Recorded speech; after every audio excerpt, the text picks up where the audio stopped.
सातवीं क्रेनियल तंत्रिका चेहरे की तंत्रिका के ठीक से काम न करने की वजह से चेहरे के एक और मांसपेशियों में अचानक कमजोरी या लकवा होने को बेल पाल्सी चेहरे की तंत्रिका की पाल्सी का एक टाइप कहते हैं। ये तंत्रिका चेहरे की मांसपेशियों को हिलाती है, सलाइवा और आंसू की ग्रंथियों को उत्तेजित करती है, जीभ के सामने के 2/3 हिस्से को स्वाद का पता लगाने में सक्षम बनाती है और सुनने में शामिल मांसपेशियों को नियंत्रित करती है। बेल पाल्सी का कारण कोई वायरल संक्रमण या तंत्रिका तंत्र का ऐसा कोई विकार हो सकता है जिससे चेहरे की तंत्रिकाओं में सूजन आ जाती है, या फिर इसका कारण अज्ञात हो सकता है।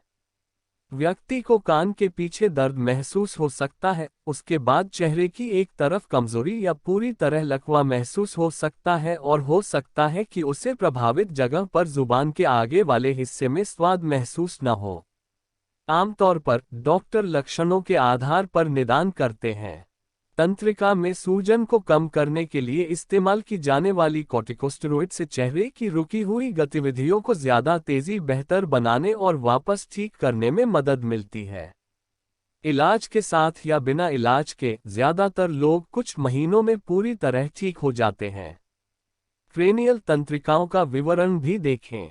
बेल पाल्सी चेहरे की तंत्रिका की पाल्सी का एक टाइप है जिसकी कोई स्पष्ट वजह पता नहीं चल पाई है। चेहरे की तंत्रिका की आइडियोपैथिक पाल्सी। हालांकि मौजूदा सबूतों से पता चलता है कि कुछ मामलों में बेल पाल्सी वायरल इन्फेक्शन या अन्य बीमारी की वजह से होती है। सबूतों से पता चलता है कि बेल पाल्सी की आम वजहें ये हैं। हर्पीज सिम्प्लेक्स वायरस द्वारा संक्रमण टाइप 1, जिसके कारण मुंह में संक्रमण होता है जैसे सर्दी के घाव। शिंगल्स। अन्य वायरस जैसे कि कॉक्सैकी वायरस, साइटोमेगालोवायरस और जिन वायरस से कोविड-19, मम्प्स, रूबेला, मोनोन्यूक्लियोसिस या इन्फ्लुएंजा होता है, उनसे भी बेल पाल्सी हो सकती है। इन्फेक्शन की वजह से तंत्रिका में सूजन हो सकती है। जब तंत्रिका में सूजन हो जाए तो ये खोपड़ी के उन संकुचित रास्तों से गुजरने की वजह से दब संकुचित जाती है। अन्य विकार चेहरे की तंत्रिका में दूसरे प्रकार की पाल्सी उत्पन्न कर सकते हैं। लाइम रोग से चेहरे पर तंत्रिका की पाल्सी होने से बेल पाल्सी के विपरीत चेहरे के दोनों तरफ असर पड़ता है। अफ्रीकन अमेरिकन लोगों में चेहरे की तंत्रिका की पाल्सी की आम वजह सार्कोइडोसिस है। कभी कभी ट्यूमर और खोपड़ी में फ्रैक्चर होने की वजह से चेहरे की पाल्सी होती है। बेल पाल्सी के लक्षण। बेल पाल्सी में पहला लक्षण कान के पीछे दर्द होना हो सकता है। चेहरे की मांसपेशियों में अचानक कमजोरी हो सकती है, आमतौर पर कुछ ही घंटों में।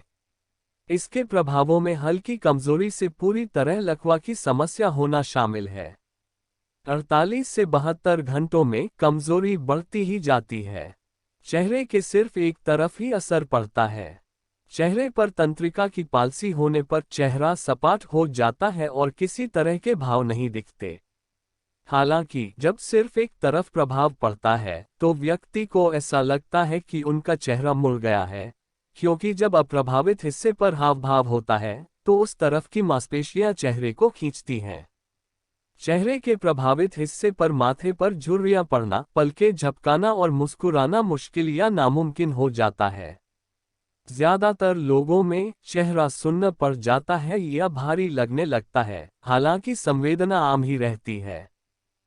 छवि। प्रभावित हिस्से में आंख बंद करने में मुश्किल हो सकती है। हो सकता है कि व्यक्ति पूरी तरह आंख बंद न कर पाए और पलकें कम झपकाए। आंख बंद होने पर ऊपर की तरफ मुड़ सकती है। सलाइवा और आंसू बनने में समस्या हो सकती है। लोगों की आंखों और मुंह में सूखापन हो सकता है या इनमें से पानी टपक सकता है। आंसू के कम बनने और आंख के कम झपकने की वजह से आंख झपकने की वजह से आंखों की सतह नम हो जाती है, आंख सूख जाती है, जिससे दर्द और आंखों को नुकसान पहुंच सकता है। आंखों को नुकसान अक्सर मामूली होता है, लेकिन अगर आंख नम न की जाए, उसे किसी अन्य तरीके से सुरक्षित न किया जाए, तो गंभीर समस्या हो सकती है। हो सकता है कि व्यक्ति को प्रभावित हिस्से में जुबान के आगे वाले हिस्से में स्वाद महसूस न हो। हो सकता है कि प्रभावित हिस्से में कान में आवाज बहुत तेज आए, एक स्थिति जिसे हाइपरक्यूसिस कहते हैं, क्योंकि ईयरड्रम को फैलाने वाली मांसपेशियां लकवाग्रस्त हो सकती हैं। यह मांसपेशी कान के बीच में स्थित होती है।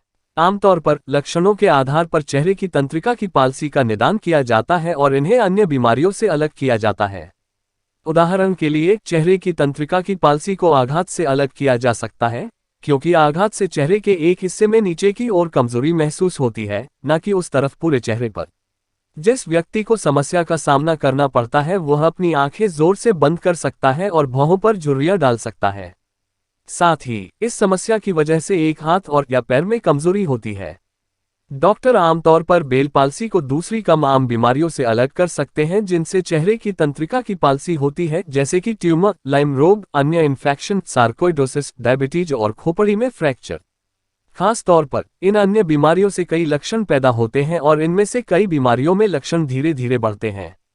इस वजह से अगर डॉक्टर को यकीन न हो कि वजह बेल पाल्सी ही है या अगर लक्षण धीरे धीरे बढ़ते हैं तो टेस्ट किए जाते हैं। इन परीक्षणों में ये शामिल हो सकते हैं: रक्त की जांच, एक्स-रे, दिमाग की मैग्नेटिक रिसोनेंस इमेजिंग (एमआरआई) या कंप्यूटेड टोमोग्राफी (सीटी).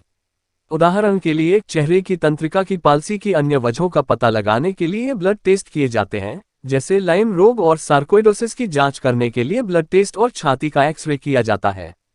आमतौर पर हो सकता है कि व्यक्ति के लक्षणों और टेस्ट के नतीजों के आधार पर डॉक्टर अन्य वजहों का पता लगा सकते हैं। बेल पाल्सी का इलाज: आई ड्रॉप या कॉर्निया को सुरक्षित रखने के लिए पैच, कभी कभी कॉर्टिकोस्टेरॉइड। आंख के खराब होने का खतरा कम करने के लिए उसे सूखने से बचाना चाहिए। आंख में कृत्रिम आंसू या नमक के सेलाइन सॉल्यूशन वाले आई ड्रॉप्स बार बार डाले जा सकते हैं।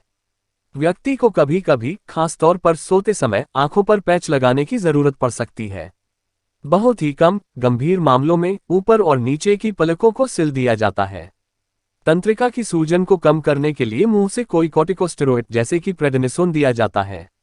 अगर लक्षणों का दिखना शुरू होने के 3 दिन के अंदर कॉर्टिकोस्टेरॉइड दिया जाए तो मूवमेंट की रिकवरी में थोड़ी तेजी आ जाती है और इसमें थोड़ा सुधार भी आ जाता है। ये स्पष्ट नहीं है कि एंटीवायरल दवाएं, यहां तक कि हर्पीज सिम्प्लेक्स और शिंगल्स वायरस की रोकथाम के लिए असरदार एंटीवायरस दवाइयां जैसे कि एसाइक्लोविर, फैमसाइक्लोविर और वेलेसाइक्लोविर इसमें असरदार होती हैं या नहीं। ये वायरस बेल पाल्सी कर सकते हैं। बेल पाल्सी का पूर्वानुमान: जब चेहरे के कुछ हिस्सों में लकवा हो तो ज्यादातर लोग कुछ महीनों में पूरी तरह ठीक हो जाते हैं, भले ही उनका इलाज किया जाए या नहीं। जब पूरे चेहरे पर लकवे का असर हो तो इसके ठीक होने की संभावना अलग अलग होती है। ठीक होने की संभावना का पता लगाने के लिए टेस्ट, तंत्रिका चालन की स्टडी और इलेक्ट्रोमायोग्राफी किए जा सकते हैं। कुछ लोग पूरी तरह ठीक नहीं होते, उनकी चेहरे की मांसपेशियां कमजोर ही रह जाती हैं, जिनसे उनका चेहरा लटका हुआ लगता है। तंत्रिका तंतुओं के फिर से बढ़ने पर रिकवरी हो जाती है, लेकिन तंत्रिकाएं अगली बार गलत जगह पर उत्पन्न हो सकती हैं, जैसे कि चेहरे के निचले हिस्से के बजाय आंखों में। इसकी वजह से चेहरे से भावनाएं व्यक्त करते समय अनचाही मांसपेशियों में सिकुड़न हो सकती है या खाना खाते समय आंसू बह सकते हैं। लकवा के मरीज इन चीजों से सख्त करें परहेज। मैदा, अरहर, मटर, चना से परहेज करें। फल और सब्जियों की बात करें तो आलू, टमाटर, नींबू, जामुन, करेला, केला, भिंडी और मूंगफली से दूरी बनाएं। तेल और घी के अधिक सेवन से परहेज करें। इसके अलावा सुपारी, ज्यादा नमक, पूरी, समोसा, चाट, पकौड़ा, मक्खन, आइसक्रीम, चाय, कॉफी से भी परहेज करें। भारी भोजन जैसे छोले, राजमा, उड़द, चना, मटर, सोयाबीन, बैंगन, कटहल जैसी चीजें बिल्कुल नहीं खाएं। ठंडी चीजें, पनीर और चॉकलेट से परहेज करें। तैली या मसालेदार खाना, नॉन वेज, अचार, कोल्ड ड्रिंक्स, बेकरी उत्पाद, शराब, फास्ट फूड, डिब्बा बंद खाद्य पदार्थ से परहेज करें। बेल्स पाल्सी का निदान कैसे किया जाता है? आपका स्वास्थ्य सेवा प्रदाता आमतौर पर आपके लक्षणों को देखकर बेल्स पाल्सी का निदान कर सकता है। बेल्स पाल्सी के निदान के लिए कोई विशिष्ट परीक्षण का उपयोग नहीं किया जाता है। हालांकि आपका स्वास्थ्य सेवा प्रदाता अन्य स्थितियों का पता लगाने के लिए परीक्षणों का आदेश दे सकता है जो समान लक्षण पैदा कर सकते हैं और तंत्रिका भागीदारी या क्षति की सीमा निर्धारित कर सकते हैं। इन परीक्षणों में शामिल हो सकते हैं: तंत्रिका भागीदारी की सीमा निर्धारित करने के लिए इलेक्ट्रोमायोग्राफी (ईएमजी), रक्त परीक्षण ये निर्धारित करने के लिए किया जाता है कि मधुमेह या लाइम रोग जैसी कोई अन्य स्थिति मौजूद है या नहीं। ये निर्धारित करने के लिए कि आपके लक्षणों का कोई संरचनात्मक कारण है या नहीं, चुंबकीय अनुनाद इमेजिंग एमआरआई या कंप्यूटेड टोमोग्राफी सीटी।